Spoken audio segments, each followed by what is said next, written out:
There's a country you've never heard of. It's not on most maps. No one talks about it. And yet, it has its own flag, anthem, government hand, even passports. Sounds fake. It's not. And it's just the beginning. Because today, we're diving into the strangest nations on Earth. Countries that sound made up, but are 100% real. Ready, let's go. Imagine living in a country where the ocean is slowly swallowing your home. Welcome to Tuvalu. Sounds like something from a Disney movie. Tuvalu is a real nation in the Pacific Ocean. How real? It has a seat at the United Nations. The capital is Funafuti. Its population, around 11,000 people. That's fewer than a small-town football stadium. Tuvalu is one of the smallest and lowest countries on Earth. In fact, its highest point is just 15 feet above sea level. Every year, the tides rise. Every year, the island shrinks. Its leaders are already planning where the entire population could relocate. When the island finally disappears, when there's something else. Tuvalu's biggest export, its domain name. That's right. Every time you type a website ending in TV, like Twitch TV, you're sending money to Tuvalu, digital real estate, saving a drowning country. But what happens when there's no land left to rule? Next stop. A country trapped in time, tucked inside Italy, lies a country you can drive across in under 30 minutes. Welcome to San Marino. It sounds fake, right? It's like a wine brand, or a type of cheese. But it's real. Here's the crazy part. San Marino claims to be the oldest republic in the world. It's founded in the year 301, yes, 301. That means it's been around longer than the Vatican, longer than most monarchies, longer than the idea of Europe itself. And get this. During World War II, San Marino declared neutrality, but still accidentally got bombed by the British. Why? They mistook it for a part of Italy. Even now, people confuse it. Maps forget it. Tourists drive past it without realizing they crossed a border. Yet San Marino prints its own euros, has its own army, and elects 2 presidents every 6 months. Why 2? That no one really knows. Now imagine a country with no capital city, no trains, no forests, no rivers, and only one hotel. This is Nauru. A tiny island nation in Micronesia, Nauru is so small you can walk around it in about an hour. But once upon a time, per person, it was one of the richest countries in the world. How bird poop. More specifically, phosphate. For centuries, seabirds nested here, and their droppings built up into giant mounds of phosphate-rich soil. When Nauru discovered this treasure in the early 20th century, it began exporting it for millions. Suddenly, this tiny speck in the ocean had wealth beyond imagination. Fancy cars, international investments, free healthcare, even free housing for all. But there was a catch.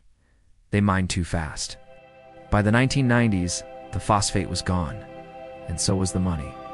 Today, most of Nauru is a lifeless crater, and its economy relies on housing offshore detention centers for asylum seekers. From filthy rich to forgotten. Now let's visit a country smaller than your neighborhood. It's not an island, not even a boat. It's a platform in the ocean. This is the Principality of Sealand, located in the North Sea, off the coast of England. Sealand was originally a British military base during World War II. Then, in 1967, a man named Paddy Roy Bates took it over and declared it a sovereign nation. He gave himself the title Prince of Sealand. His family still runs it. Sealand has its own flag, currency, and even sells titles of nobility online. Yes, you can become a Sealand lord or lady for a small fee. Most countries don't recognize it. But guess what? In 1978, Sealand was invaded by Germans. Armed men stormed the platform in a dramatic takeover attempt. The prince's son, Michael, fought them off and retook Sealand in what's arguably the weirdest battle in history. Today, only a handful of people live there. No one knows what they're doing. But one thing's for sure. Sealand is still standing. Some countries go centuries without political drama. It sounds like a perfume brand. But this East African island nation has had over 20 coups and attempts since gaining independence in 1975. That's one every 2.4 years. Its nickname, the Cuckoo Islands. Presidents come and go. Some just disappear. Others are overthrown by their own guards. At one point, a French mercenary named Bob Denard basically ruled the country behind the scenes, installing presidents, removing others, and leading multiple invasions. In the world, it's mostly shrugged. Today, Comoros is relatively stable, but its bizarre past makes it feel less like a country and more like a chaotic Netflix series. Most of us wake up to the same time zones. But what if your country was living in the future? Meet Kiribati, pronounced Kiribati. This Pacific island nation did something no one else dared. In the year 1995, it moved the international dateline. Why? So that the entire country could celebrate the new millennium together instead of split across 2 days. So Kiribati literally redrew the world's calendar. To own the first sunrise of the year 2000, it worked. The world watched as Kiribati greeted the new millennium before anyone else. Today, it's still the earliest time zone on Earth, but time isn't the only strange thing about it. Kiribati is also at risk of being the first country to become uninhabitable due to climate change. Like Tuvalu, it's sinking. Its government is already buying land in Fiji, planning for a future where their nation might only exist in memory or in exile. You've heard of renting cars or homes, but a whole country? In Europe, there's a tiny landlocked nation between Switzerland and Austria. It's called Liechtenstein, and for the right price, you could rent it. Seriously, in 2011, the country offered itself up for corporate events and high-end experiences for about $70,000 a night. You'd get customized street signs, a temporary mayor, and your own fake currency. Liechtenstein is small, only about 160 square kilometers.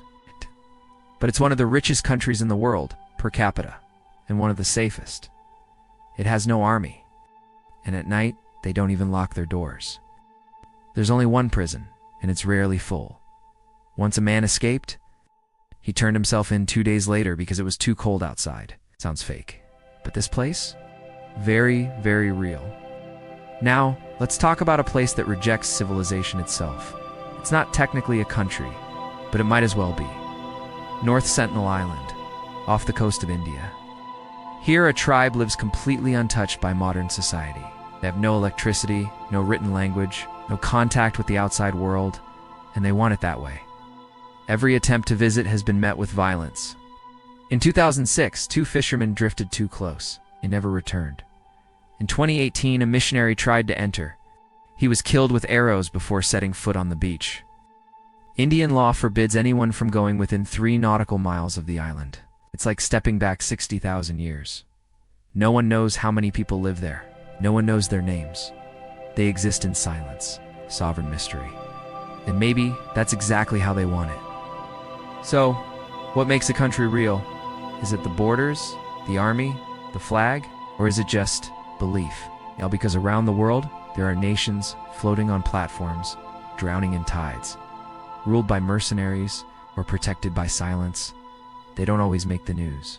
They don't always make sense, but they exist. Right now. Living, breathing, waving their flags, whether or not the world is watching. So next time someone says, that country sounds fake, you might want to double check, because some of the strangest places on Earth are the most real of all. If this video blew your mind, imagine what else is out there. Hit subscribe to discover more hidden corners of the world. Drop a comment. Which of these countries shocked you the most? And remember, reality is weirder than fiction. Always has been. Always will be.